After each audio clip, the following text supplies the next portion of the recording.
Merci beaucoup Émilie Dez. Les petits poussets vous retrouvent tout à l'heure à 11h sur Europe 1. Europe 1 Culture Média. 9h, 11h. Philippe Vandel.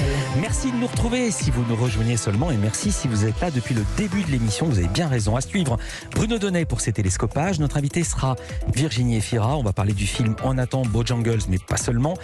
Et Lisa Marie Marquez va nous dresser son portrait pré-fame. Tout ce qui est arrivé à notre célébrité avant la célébrité. Marc-Antoine Lebray, évidemment, pour clore l'émission.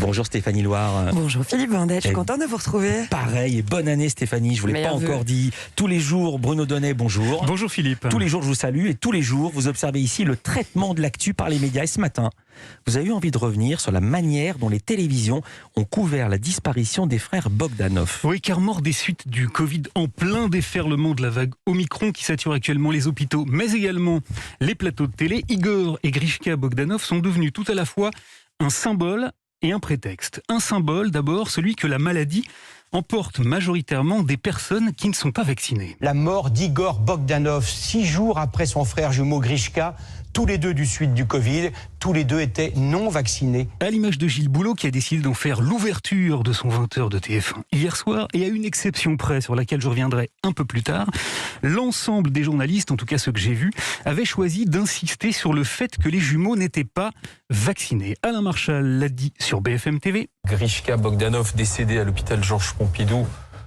du Covid, il n'était pas vacciné. David Pujadas l'a rappelé sur LCI. Il n'était pas vacciné, semble-t-il, comme son frère. Avant que, sur la même antenne, Nicolas Bouzou ne précise et ne mette des mots, écoutez-les bien, sur ce symbole. Ils étaient en parfaite santé, si vous voulez, donc c'est juste idiot. Voilà le seul message pédagogique que l'on peut faire passer, mais c'est que c'est stupide, c'est bête. Voilà, vous les avez entendus, idiots, stupides, bêtes.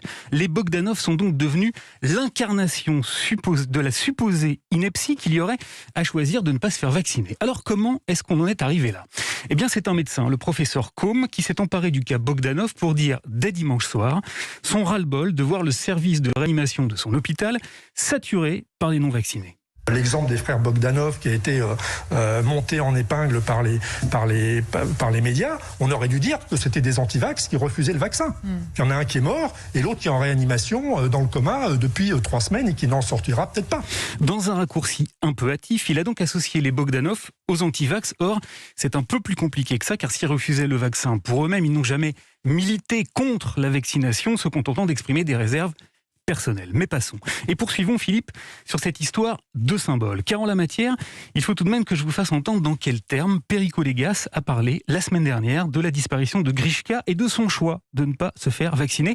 C'était sur LCI. Il en meurt, il faut savoir assumer, il faut mourir pour des idées. Sur ce coup-là, visiblement, il s'est trompé. Voilà, il faut assumer ses choix, a-t-il dit. Et c'est ainsi, Philippe, qu'on est allègrement passé du symbole au prétexte, car la disparition des Bogdanov est également devenue un formidable prétexte pour faire du prosélytisme vaccinal. Le professeur Combe l'a fait, un médecin, Enrique Casalino aussi, c'était hier soir dans l'émission de Cyril Hanouna sur C8. Ils ont commis une première erreur, ils n'ont pas voulu se faire vacciner. Et même un attaché de presse, celui des Bogdanov précisément, c'est-à-dire quelqu'un qui n'a strictement aucune compétence scientifique, toujours hier soir et toujours sur C8. Si leur exemple pouvait amener à quelques personnes, à convaincre quelques personnes qui ne sont pas encore vaccinées et se dire que ça n'arrive pas qu'aux autres, allez vous faire vacciner. Voilà, alors à toutes fins utiles, Philippe, je précise que je suis moi-même vacciné 3 fois de suite, stock, et que je pense que c'est la meilleure des conduites à tenir. Pour autant, fallait-il profiter à ce point de la disparition des Bogdanov pour aller faire dans les médias un tel plaidoyer pro-vaccination et réduire les jumeaux à un symbole en occultant tout ce qu'ils ont pu créer à la télévision, notamment en faveur de la vulgarisation scientifique? C'est pas sûr, je vous le disais en préambule, hier soir, une seule chaîne a choisi de ne pas dire un mot de l'état vaccinal d'Igor et Grishka. France 2, dans son journal de 20h, Anne-Sophie Lapix a traité l'information à la toute fin du journal et sous la forme d'une simple brève. On a appris ce soir le décès d'Igor Bogdanov. Il avait 72 ans. Il a succombé au Covid 6 jours après son jumeau Grishka. Les deux frères s'étaient fait connaître dans les années 80 avec leur émission Temps X qui vulgarisait la science. Igor Bogdanov était le père de 6 enfants. Il avait été hospitalisé en soins intensifs mi-décembre en même temps que son frère. Eh oui, Philippe, la brièveté est quelquefois une très prudente élégance. Élégante fin. Merci beaucoup Bruno Donnet. À demain. Stéphane